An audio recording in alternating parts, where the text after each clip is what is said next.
श्री स्वामी समर्थ. नमस्कार मित्रांनो, तुमच्या आयुष्यात असा एखादा माणूस आहे का जो सतत तुमचा अपमान करण्याची संधी शोधत असतो? मग तो तुमचा नातेवाईक असो, ऑफिसमधला बॉस असो किंवा तथाकथित मित्र. आपण काय करतो? आपण चिडतो, रडतो किंवा त्यांच्याशी वाद घालतो. पण लक्षात ठेवा, तुम्ही जितकी प्रतिक्रिया द्याल तितकी त्याची ताकद वाढते. कल्पना करा, तुम्ही एका भरलेल्या कार्यक्रमात आहात किंवा तुमच्या ऑफिसच्या मीटिंगमध्ये आहात किंवा कदाचित तुमच्याच घरी नातेवाईकासोबत बसला आहात. अचानक एक व्यक्ती तुमच्यावर असा काही टोमणा मारते किंवा तुमचा असा काही अपमान करते की सर्वांच्या नजरा तुमच्यावर खिळतात. तुमचं रक्त उसळतं, कान गरम होतात, तुम्हाला त्या माणसाचा गळा दाबावासा वाटतो किंवा तिथून पळून जाऊन रडावंसं वाटतं. बरोबर ना? आपण सगळे या परिस्थितीतून गेलो आहोत. पण मित्रांनो, मला सांगा, चिडून किंवा रडून आजपर्यंत कोणाचं भलं झालंय?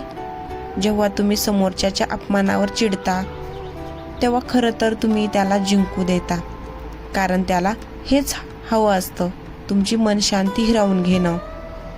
आजचा हा व्हिडिओ तुमच्या आयुष्यातील टर्निंग पॉईंट ठरू शकतो, कारण आज मी तुम्हाला हेच घासले पिटलेले सल्ले देणार नाही की माफ करा किंवा दुर्लक्ष करा, मुळीच नाही. आज मी तुम्हाला सांगणार आहे 10 उलटे नियम. हे असे नियम आहेत जे समोरच्याला कळूनही न देता त्याला त्याच्या जाळ्यात अडकतील. जो माणूस आज तुमचा अपमान करतोय तोच उद्या तुमच्याशी बोलताना शब्द तोलून मापून वापरेल. त्याला सुतासारखं सरळ कसं करायचं याची एक सिक्रेट मास्टर क्लास आज आपण सुरू करत आहोत. ग्राफिक्स किंवा टेक्स्ट स्क्रीनवर येते. अपमान करणाऱ्याला धडा शिकवण्याचे 10 नियम. जर तुम्हाला वाटत असेल की आता बस झालं, आता कोणालाही स्वतःच्या आत्मसन्मानाशी खेळू द्यायचं नाही, तर हा व्हिडिओ शेवटपर्यंत बघा, कारण 10वा नियम असा आहे जो कोणत्याही अहंकारी माणसाचा माज उतरवण्यासाठी पुरेसा आहे. पहिला नियम, हास्य हे सर्वात मोठं शस्त्र. The power of a smile. जेव्हा कोणी तुमचा अपमान करतं तेव्हा त्याचं मुख्य ध्येय तुम्हाला दुखवणं असतं. जर तुम्ही दुखावलेच नाही तर त्याचा डाव उलटतो. काय करायचे? समोरचा व्यक्ती ओरडत असताना किंवा टोमणा मारत असताना त्याच्या डोळ्यात बघून फक्त एक छोटीशी स्माइल द्या. परिणाम, त्याला वाटेल की त्याचा अपमान तुमच्यावर काहीच परिणाम करत नाहीये. तुमची शांतता त्याला अस्वस्थ करेल. नियम दुसरा, पुष्टी करा आणि विषय संपवा. कोणी म्हटलं तुला काहीच समजत नाही, तर आपण म्हणतो नाही, मला सगळं समजतं. इथेच आपण हारतो.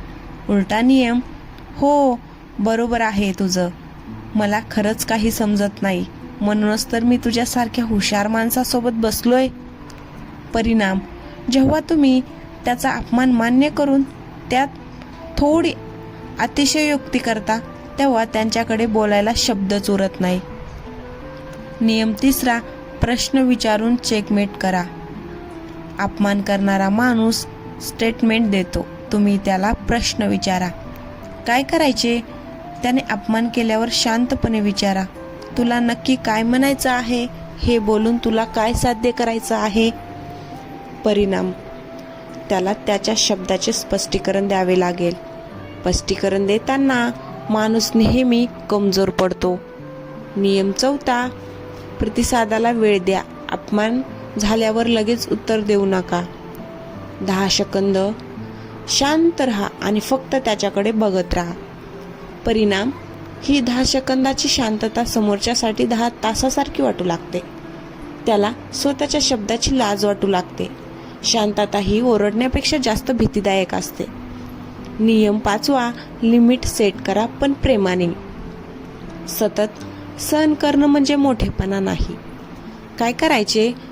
तुझं मत मांडायचा तुला अधिकार आहे, पण अशा भाषेत माझ्याशी बोलण्याचा अधिकार मी तुला दिलेला नाही.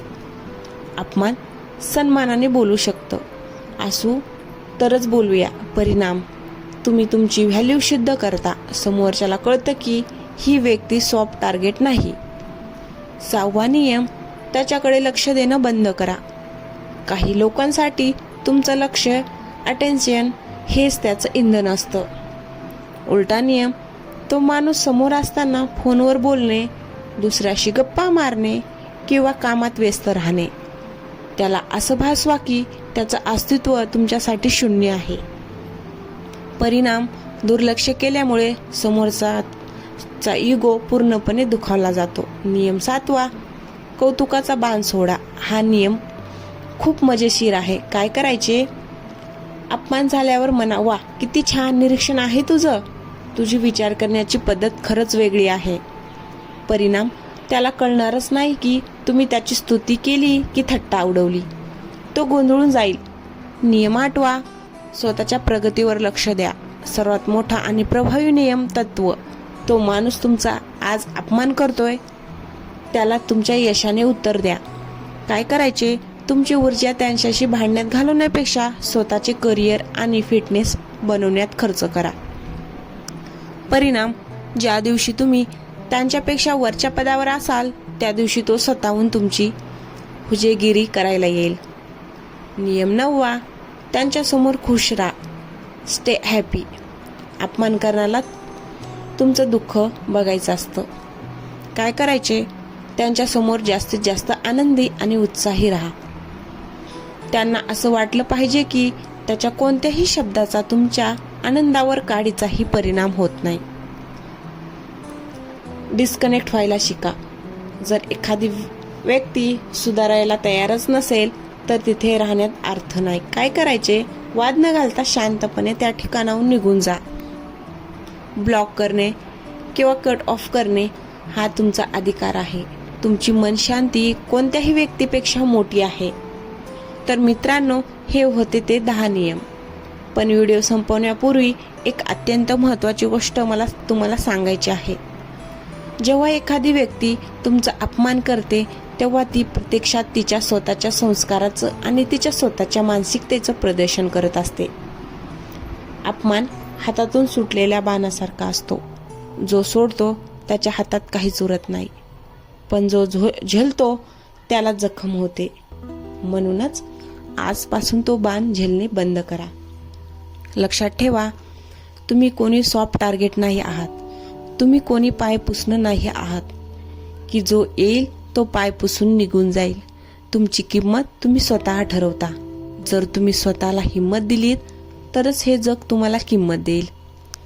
हे 10 नियम फक्त समोरच्याला गप्प बसवण्यासाठी नाही आहेत, तर ते तुम्हाला आतून मजबूत करण्यासाठी आहेत. काही लोक म्हणतील, अरे जाऊ दे ना, तो असाच आहे. पण मी म्हणेन, का जाऊ द्यायचं? जोपर्यंत तुम्ही चुकीच्या गोष्टीला विरोध करत नाही तोपर्यंत चुकीच्या माणसाची हिंमत वाढतच राहते.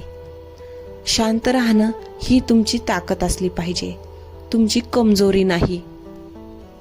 मला माहितीये हे सगळं एका रात्रीत जमणार नाही. कधी कधी तुम्हाला राग येईल, कधी कधी तुम्हाला रडूही येईल. पण जेव्हा असं होईल तेव्हा हा व्हिडिओ पुन्हा एकदा बघा. स्वतःला आठवण करून द्या की तुम्ही कोण आहात. तुमच्या आयुष्यात असा कोणी माणूस आहे का जो तुम्हाला सतत त्रास देतो?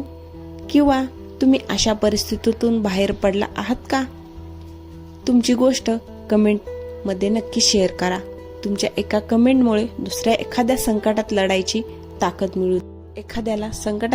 ताकद मिळू शकते. जर तुम्हाला आजच्या या व्हिडिओतून थोडी जरी ताकद मिळाली असेल तर या व्हिडिओला लाईक करा आणि तुमच्या त्या मित्राला शेअर करा ज्याला याची सध्या सर्वात जास्त गरज आहे. अशाच मानसिक शक्ती आणि व्यक्तिमत्व विकासाच्या विषयावर मी व्हिडिओ घेऊन येत असते. त्यामुळे चॅनलला सबस्क्राईब करायला आणि ती घंटी बेल ऐकून वाजवायला विसरू नका, जेणेकरून पुढच्या कोणत्याही पॉवरफुल व्हिडिओ तुमच्याकडून मिस होणार नाही. शेवटी इतकंच सांगेन, सन्मान मागायचा नसतो, तो कमवायचा असतो.